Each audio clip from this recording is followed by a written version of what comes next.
Imagine a kingdom teetering on the edge of chaos, where royal blood meant both power and peril, and sisterly bonds were forged not with love, but through fire, fear, and fury. This is not just the story of queens, but of daughters caught in the crosswinds of their father's monstrous ambition.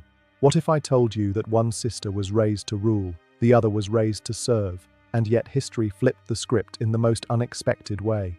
Let's travel back to the stormy days of Tudor England, where behind every crown was a trail of betrayal, heartbreak, and rivalry like no other. History rarely offers a family so tangled in glory and ruin as the Tudors. At its center stood Henry VIII. More than a king, he was a force of nature, a man who defied the Catholic Church, shattered England's religious identity, and rewrote the laws of marriage and succession, not for his country, but for his personal obsession, a son to secure his legacy. Out of this storm of ambition and upheaval came three extraordinary children, each a symbol of their father's hunger for control. Mary, the firstborn, arrived in a golden age, daughter of Queen Catherine of Aragon, a royal of Spanish blood and fierce Catholic conviction. Mary was pampered, groomed to rule, and believed herself the rightful heir to a powerful and united Christendom. Then came Elizabeth, a child born of controversy and fire. Her mother, Anne Boleyn, had captivated the king but was executed barely 3 years into the marriage. Elizabeth carried the shadow of that scandal all her life. Brilliant, cautious, and molded by the sharp edges of court politics, she would become the unexpected icon of Protestant England.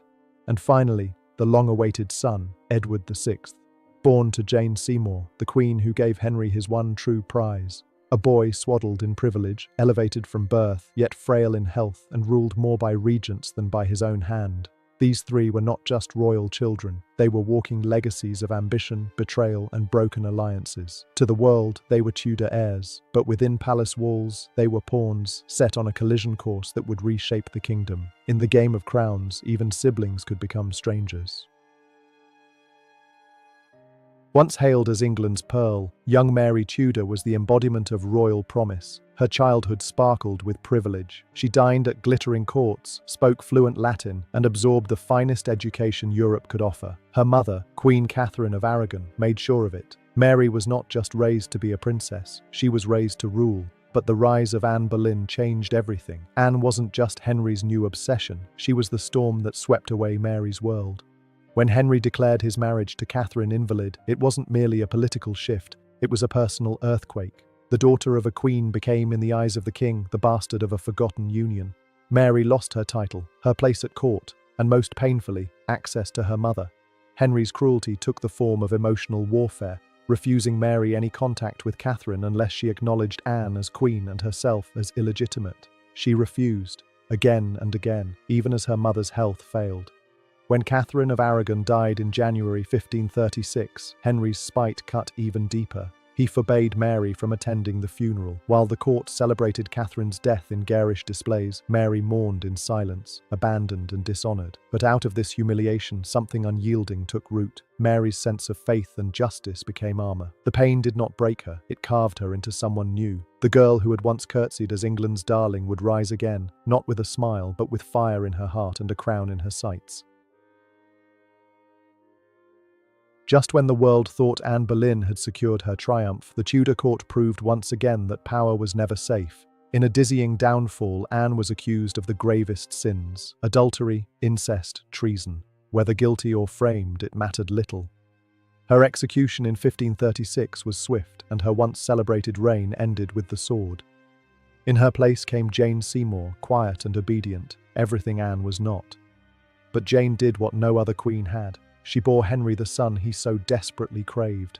Edward, the long-awaited heir, arrived in a blaze of joy and national relief. For Mary and Elizabeth, the birth of their half-brother reshaped their futures. With a male heir in place, their threat to the line of succession diminished, for now. Though still branded illegitimate, they found a fragile calm in their shared uncertainty. They knew better than to trust courtly favor and instead leaned into education, self-preservation, and cautious diplomacy. It was a cold peace, but peace nonetheless. Yet the court remained a dangerous place. Jane Seymour died shortly after Edward's birth, and 3 more wives would come and go before Henry's final breath. When the king died in 1547, he left behind a divided realm and a 9-year-old boy king, too young to wield true power. Edward VI's throne was quickly seized by Protestant regents determined to remake England's soul.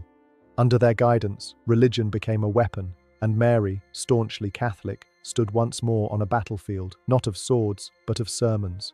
Her opponent this time was not a foreign power or a rival noble. It was her own flesh and blood, the little brother now crowned king.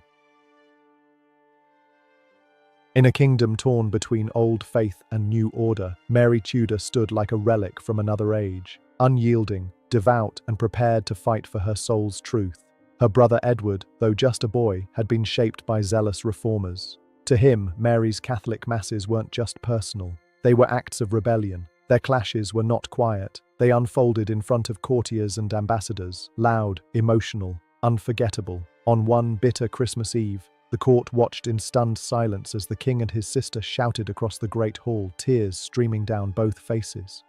One cried for the ancient traditions of Rome, the other wept for a future free of what he saw as idolatry. It was religion turned personal, and family turned political, but time was not on Edward's side. As illness consumed him, his vision of a Protestant England stood on the edge of collapse. In desperation, he did the unthinkable. He bypassed the daughters of Henry VIII and named Lady Jane Grey, his cousin devoutly Protestant and barely 16, as his successor. This last gamble would unravel in spectacular fashion. They underestimated Mary. No longer the broken girl exiled from court, she rose with fire in her eyes and loyalty at her back. While Jane was declared queen in a hushed and hesitant ceremony, Mary was rallying noble houses and commoners alike. Within days, the tide turned. London, unmoved by Jane's proclamation, erupted in celebration at Mary's approach. What had once been seen as stubbornness was now seen as strength. Mary, against all odds, claimed her father's throne, not as an illegitimate daughter, but as England's rightful queen. Her faith had not wavered, and now, neither would her rule. Mary was crowned in a spectacular Catholic ceremony, making her intentions clear. England would return to Rome. For her, faith was not politics, it was destiny. But in her quest to purify the nation, she unleashed one of the darkest chapters in English history. Nearly 300 Protestants, men, women, even children, were burned at the stake during her short reign. To Mary, these executions weren't cruel, they were necessary. A true believer of her time, she feared the souls of England would be lost if heresy was allowed to fester. But if religion consumed her mind, love tormented her heart. Her marriage to Philip of Spain, meant to revive the glory of Catholic rule, was a cold, tragic mismatch. England feared becoming a Spanish puppet, and when Mary believed she was pregnant, the nation braced for a Catholic heir. But it was a cruel trick of nature, a phantom pregnancy, likely caused by illness. The disappointment shattered Mary and confirmed her isolation. As Mary clung to fading hope and phantom dreams of an heir, Elizabeth quietly returned to the chessboard of power. Her every move was shadowed by suspicion. The failed Wyatt rebellion, aimed at dethroning Mary and placing Elizabeth on the throne, was a deadly stain. Though Elizabeth denied involvement, the mere whisper of conspiracy was enough to brand her dangerous. Dragged to the Tower of London, Elizabeth entered the same cold stone chambers where her mother, Anne Boleyn, had awaited execution. The walls echoed with history and threat. At any moment, her story could have ended in blood. Mary's council even drafted the order for Elizabeth's execution. Legend says Mary's pen hovered above the paper before she paused, perhaps out of conscience or fear of plunging England into further chaos. Elizabeth survived, but she was a prisoner in more ways than one. Watched, restricted, never trusted. Meanwhile, Mary's hopes unraveled. Her longed-for child never came. Her husband, Philip of Spain, distanced himself and returned to the continent, leaving her isolated and unloved. England, once promised a Catholic revival, was now spiritually adrift. Mary's enemies grew bolder and her supporters fewer. By 1558, her health failed, her dreams were dust, and the people's loyalty shifted. Courtiers began visiting Elizabeth at Hatfield, aligning with the rising sun.